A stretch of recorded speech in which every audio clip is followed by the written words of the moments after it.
ஒரு கிராமத்தில் காமாட்சின்ற ஒற்றை தாய் வாழ்ந்து வராங்க. அவங்களுக்கு 2 பசங்க.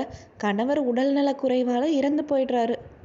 அதுக்கப்புறம் இருந்த நகை நட்டுகள் எல்லாம் விற்று கொஞ்ச நாள் வாழ்ந்து வராங்க. அதுக்கப்புறம் பசங்களை காப்பாற்றுறதுக்காக வேலைக்கு போயே ஆக வேண்டிய சூழ்நிலைக்கு தள்ளப்படுறாங்க. ஊரில் கிடைக்கிற எல்லா வேலையும் செய்ய ஆரம்பிக்கிறாங்க. வயல் வேலைகளுக்கு போகிறாங்க, நாற்று நடுறாங்க, கூலி வேலைகளுக்கு போகிறாங்க. ஊரில் ஏதாவது விசேஷ வீடுகளில் வேலை இருந்தாலும் அதையும் செய்ய ஆரம்பிக்கிறாங்க. இப்படி எல்லா வேலைகளையும் செஞ்சு அவங்களால எவ்வளோ காசு சேர்க்க முடியுமோ சேர்த்து வச்சு குழந்தைங்கள நல்லா படிக்க வைக்கிறாங்க. வருடங்கள் அப்படியே போய்கிட்டு இருக்கு. அவங்களுக்கு வயசும் ஆகுது. அவங்களால பழைய மாதிரி எல்லா வேலைகளுக்கும் போக முடியல. அவங்களால வேலை செய்ய முடியல. பசங்க கிட்ட அம்மா சொல்றாங்க, எனக்கு வயசாயிடுச்சு கண்ணுங்களா, என்னால் பழைய மாதிரி எல்லா வேலைக்கும் போக முடியல. அதனால ஒரு முடிவு எடுத்திருக்கேன்.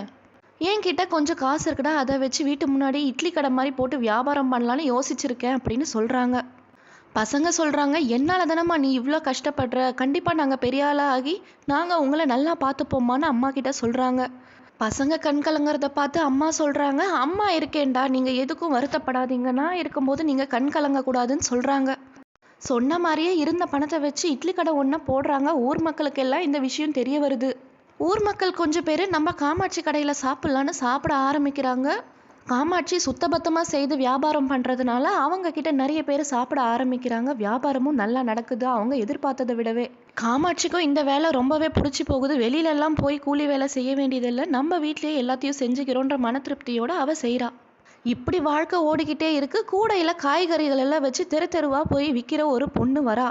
காமாட்சி அந்நேரம் கடையில் வியாபாரம் பண்ணிக்கிட்டு இருக்கா. காமாட்சி கிட்ட வந்து காய்கறிகள் வாங்கிக்கோங்கன்னு சொல்கிறாங்க.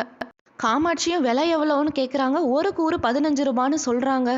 சந்தையிலேயே நான் 10 ரூபாய்க்கு வாங்குவேனே, நீ என்ன 15 ரூபான்னு சொல்கிற, 10 ரூபாய்க்கு கொடுக்குறதா இருந்தால் கொடு, இல்லைன்னா எனக்கு வேணான்னு சொல்லிடுறாங்க. காய்கறி விற்கிற பொண்ணும் 2-3 வாட்டி கேட்டு பார்க்குறாங்க 15 ரூபாய்க்கு வாங்கிக்கோங்கன்ட்டு. ஆனால் ஒத்துக்க மாட்டேன்றாங்க காமாட்சி.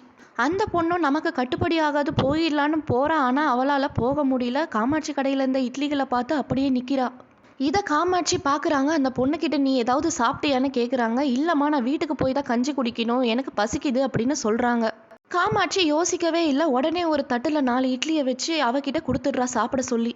என்கிட்ட பணம் இல்லைம்மா, வேணாம் எனக்குன்னு அந்த பொண்ணு சொல்கிறா. நீ எனக்கு பணம்லாம் தர வேண்டாம், நான் இதை உனக்கு இலவசமாக தான் தரேன், நீ தயவு செய்து இதை சாப்பிடு அப்படின்னு சொல்கிறா காமாட்சி. இங்கே நடக்கிறதையெல்லாம் கடையில் இருந்தவங்க பார்த்துக்கிட்டே தான் இருக்காங்க.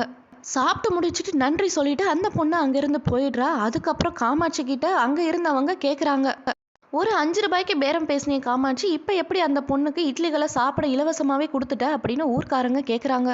அவங்களுக்கு பதிலை சொல்ல ஆரம்பிக்கும் போதே காமாட்சி கண்ணில் தண்ணி வந்துடுது. ஏன்னா என்ன, எத்தனை நாளாக நீங்கள் இங்கே பார்த்துட்டு இருக்கீங்க, நான் எவ்வளோ கஷ்டப்பட்டிருக்கேன், என்னோட வாழ்க்கையில் எத்தனை நாள் பசியை தாங்கி இருப்பேன், யாராவது காமாட்சி ஒரு வாய் சாப்பிடுமான்னு கூப்பிட மாட்டாங்களான்னு ஏங்கியிருப்பேன், காமாட்சி சாப்பிட்டியாமான்னு கேட்கறதுக்கு கூட எனக்கு ஆள் இல்லை.